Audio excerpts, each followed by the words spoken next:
ರಾಜಮಾರ್ತಾಂಡ ಅಂತ ಹೇಳಿ ಹೇಳ್ತಾರೆ. ಜೀವನ ನಡೆಸಲಿಕ್ಕೆ ನಮಗೆ ವಿದ್ಯೆ ಅನ್ನೋದು ಬಹಳ ಮುಖ್ಯ ಅಂತ ಹೇಳಿ, ಆ ವಿದ್ಯೆಯಿಂದ ನಮಗೇನು ಸಿಗ್ತದೆ, ವಿನಯ ಸಿಗ್ತದೆ ಅಂತ. ಅವ್ರ ಹೆಸರೇ ಕೂಡ ವಿನಯ್ ಅಂತ ಹೇಳಿ. ಮತ್ತು ಮಾತಾಡೋದು ನಯವಾಗಿ ಒಂದೇ ಮಾತಾಡ್ತಾರೆ, ಅದಕ್ಕೆ ವಿನಯ್ ಅಂತ ಹೇಳ್ತಾರೆ. ಆದರೂ ಕೂಡ ಇನ್ನೂ ಹೆಚ್ಚಿನ ಜ್ಞಾನಾರ್ಜನೆಗಾಗಿ ನಾನು ಕಾಶಿ ಆದರೆ ಹೋಗ್ತಾ ಇದ್ದೀನಿ ಅಂತ ಹೇಳಿ ಹೇಳ್ತಾ ಇದ್ದಾರೆ ವಿನಯ್ ಅವರು ಅಲ್ವಾ. ಅದಕ್ಕೆ ಹೇಳ್ತಾರೆ, ಮನೆಗೆ ಒಳ್ಳೆ ಅಳೆಯನಾಗಿ ಮಗನ ಸ್ವರೂಪವಾಗಿ ಬನ್ನಿ, ಕಾಣ ಮಗಳನ್ನು ಧಾರೆಯದೆ ಕೊಡ್ತಾ ಇದ್ದೀವಿ, ಗೃಹಸ್ಥಾಶ್ರಮ ಬನ್ನಿ ಅಳೆಯಂದ್ರೆ ಅಂತ ಹೇಳಿ ಭಾವಿ ಅತ್ತೆ ಮಾವ ಕೇಳ್ತಿದ್ದಾರೆ. ಇನ್ನು ಪೂರ್ಣ ಆಗಿಲ್ಲ, ಇನ್ನು ಭಾವಿ ಇದ್ದಾರೆ ಕೇಳ್ತಿದ್ದಾರೆ. ಹೆಂಗೆ ಮಾಡೋಣ,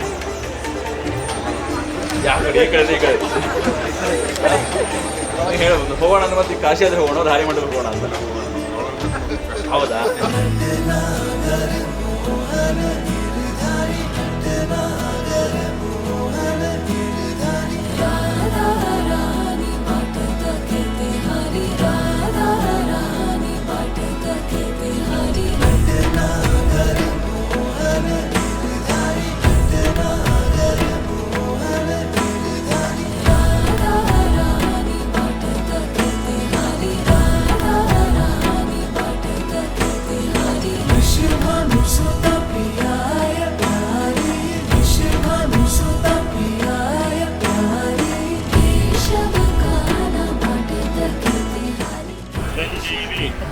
ಸಂಪನ್ನ ರಾಜಶ್ರೀ ರಾಜಶೇಖರ ರಾಜಕುಲತಿಲಕ ವಿನಯ್ SR ಎಂಬ ವರಶ್ರೇಷ್ಠರಿಗೆ ನಮ್ಮ ಸುಪ್ರಿಯಾನಂದ ಸಂಜೀವಿ ಕುಂಕುಮ ಸೌಭಾಗ್ಯವತಿ ಕಾಂಕಣಿ ಡಾಕ್ಟರ್ ಚೈತ್ರಾ ಎಂಬ ಕನ್ಯಾಮಣಿಯನ್ನು ಆತ್ಮ ಸಂತೋಷದಿಂದ ಹಾರೆಯರಿದು ಕೊಟ್ಟಿದ್ದೇವೆ.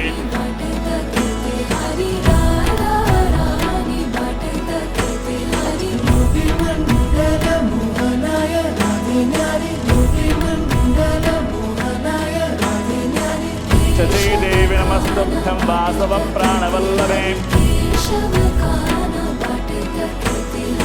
ಮಮ ಜೀವನ ಹೇತುನಾ ಕಂಠೆ ಬದ್ನಾಮಿ ಶುಭಗೆ ತ್ವಂ ಜೀವ ಶರದ ಶತಂ. ನೋಡಿ ಚೈತ್ರ ಅವರೇ, ಅವ್ರು ಹೇಳ್ತಾರೆ, ಬಾಳಿನ ಸೌಭಾಗ್ಯವತಿಯನ್ನಾಗಿ ಧರ್ಮಪತ್ನಿಯನ್ನಾಗಿ ಮನೆಯನ್ನು ಕುಲವನ್ನು ಬೆಳಗಲಿಕ್ಕೆ ಧರ್ಮಪತ್ನಿಯನ್ನಾಗಿ ಸ್ವೀಕಾರ ಮಾಡ್ತಾ ಇದ್ದೀನಿ ಅಂತ ಹೇಳಿ ಹೇಳ್ತಿದ್ದಾರೆ ವಿನಯ್ ಅವರೇ ಅಲ್ವಾ. ಶುಭಂ ಕರೋತಿ ಕಲ್ಯಾಣಂ ಆರೋಗ್ಯಂ ಧನ ಸಂಪದಾ ಶತ್ರು ಬುದ್ಧಿ ವಿನಾಶಾಯ ದೀಪಜ್ಯೋತಿರ್ನಮೋಸ್ತುತೇ.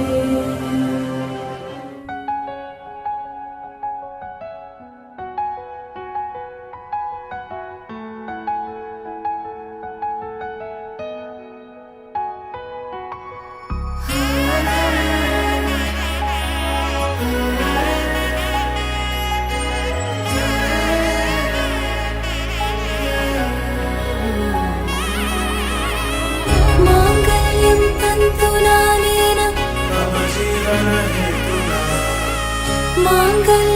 ತಂತುನಾನೇನ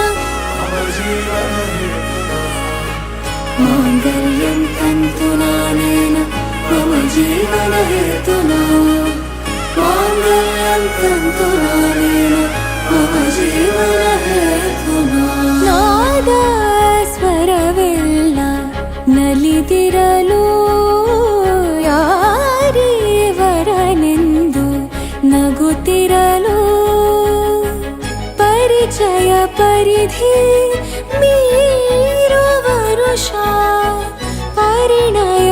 तव